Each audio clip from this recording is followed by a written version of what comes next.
Fox Movie Tone brings you the world's news. Lowell Thomas speaking.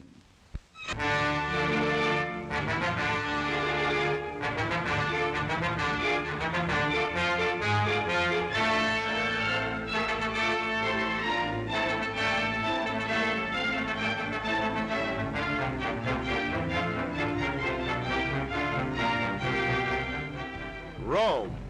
In a blazing radio address, Mussolini proclaims his decision, war. Despite the League of Nations, Italy will conquer Ethiopia. Addis Ababa. Haile Selassie protests to the League that the Italians have already invaded Ethiopia. So the Emperor orders complete mobilization. He marshals his hosts of fighting men to defend his frontiers. Movie Tone has already shown us the Ethiopians swarming north to Eritrea and the massing of Mussolini's legions in Eritrea. And now the tribesmen are hurrying south towards Somaliland. We go by railroad across the Eyewash River to Harar, the southern war capital. The train rattles across desolate country the Italians will have to fight across. And then we come to a strategic river and bridge. An inevitable target for sky attack. It's the Eyewash River, but it will be no Eyewash when the bombers come. European diplomats leading the war-haunted country. This railroad is of vital importance, and so is the city of Harar. Metropolis of southeastern Ethiopia, it's a Mohammedan city in Christian Ethiopia.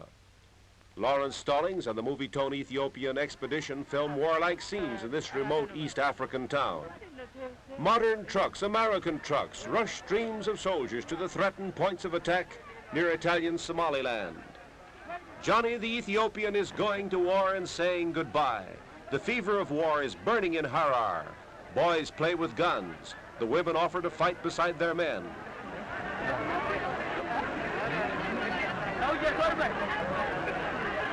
We find the Chief of Staff of the Southern Armies with Mohammedan minarets in the background. And he's a Mohammedan, a Turk, Wahab Pasha, Mohammedan fighting for Christian Ethiopia.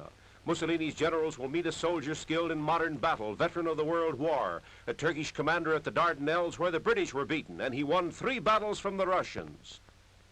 Haile Selassie was the hereditary governor of Harar before he became King of Kings. This land was conquered by the great Emperor Menelik, who beat the Italians at Adwa. He subjugated the native tribes of the Gallas and gave the province to Haile Selassie's father. The emperor orders every man to the fighting front, by motor truck and by camel. Haile Selassie, Lion of Judah, defends his home province.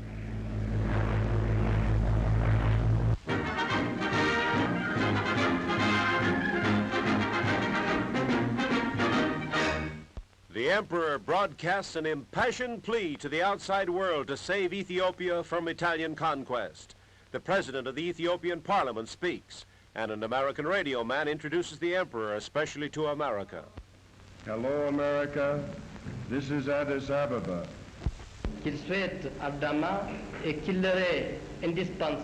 He defends his country's cause, calls upon the world to stop the war, and declares that Ethiopia is firmly for peace.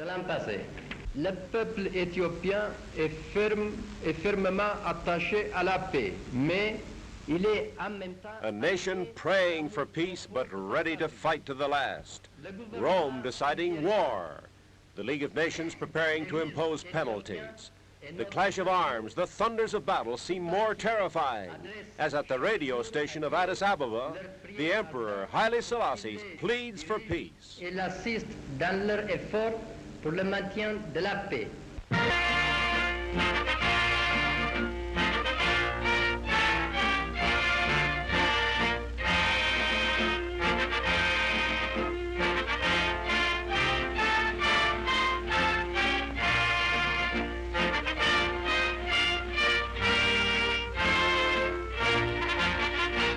The city is crowded and uneasy, agitated by the approach of war. Even the traffic cop is tense and nerve-strained.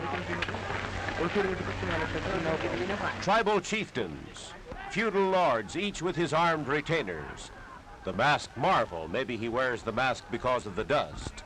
Polite these lords of the tribes, saluting a fellow chieftain.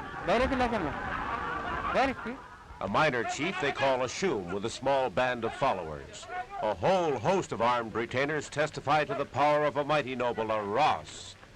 The warlike barons of Ethiopia trooping into Addis Ababa, hot for battle, offering themselves to their emperor, Haile Selassie, King of Kings.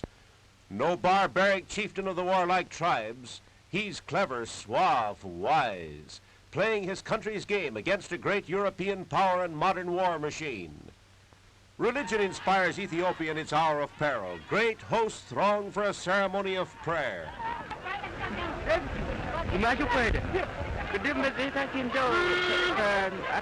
The emperor speeding to worship in his modern car, and they pray for victory in the coming battle. Streaming through the holy doorway to kiss the sacred wood according to the 1,500-year-old Coptic Christian rite.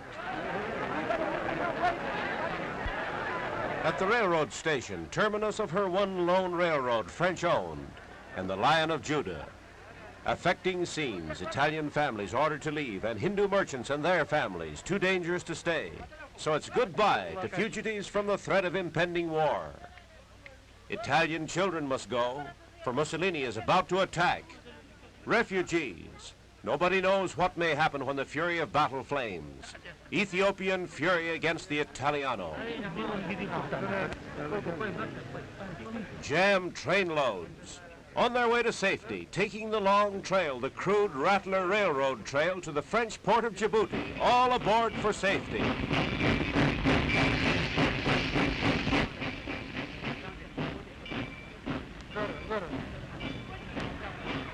The army makes ready to meet the thunderbolt of modern war.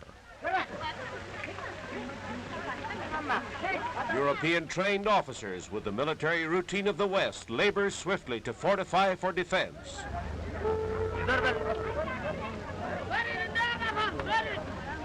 Ethiopia, the land of tribes, digging trenches.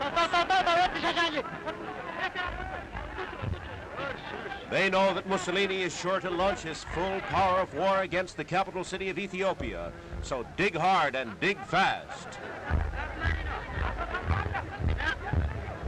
Rifle pits and riflemen against an onrush of bombing planes, tanks, machine guns, flamethrowers, and modern infantry. And the legions of the King of Kings are on the march. Cavalry with tribal spears and modern rifles, ready to face machine guns and heavy artillery. Ethiopia has its European-trained army, a modern nucleus for its hordes of primitive warriors. On they march, ready for war, trained for war, well-equipped too, but not with shoes. The bare feet of armed Ethiopia still tell of a nation deprived of modern war equipment, preparing to meet the latest machinery of death, the ultra-modern legions of Rome.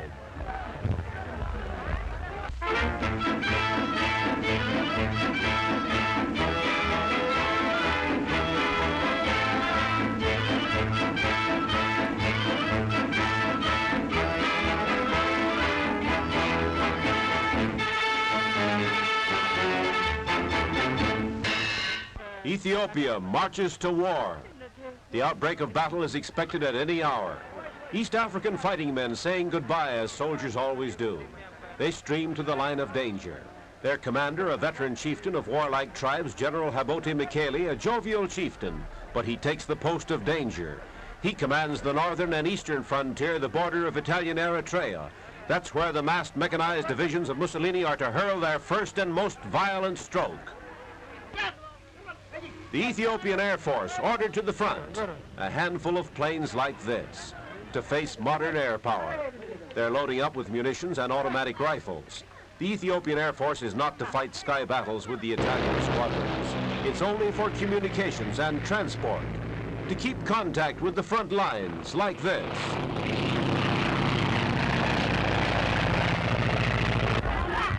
Kulaus, that's what they're called. Not in khaki uniforms, but in ancient native white. They're the night fighters of Ethiopia, the most dangerous and desperate battlers of the tribes. Prowlers of the darkness, killers of the dusk. The furtive attack, the secret ambush, the way of the night fighters. No motorized warfare for them. They take mules, sure-footed climbers to pack ammunition along mountain trails.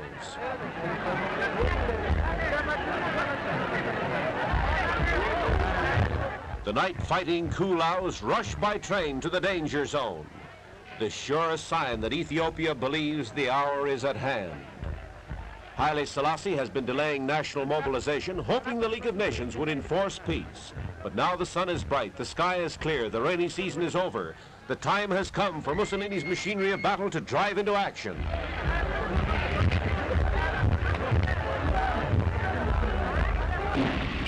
A grinning farewell. They know it bodes no good for the enemy that the night fighters are on their way. In his capital city, the Emperor Haile Selassie maintains his royal state with tranquil dignity. He visits an Addis Ababa automobile show as if his only worry were about buying a car. The boy beside him is a royal prince. American autos on display.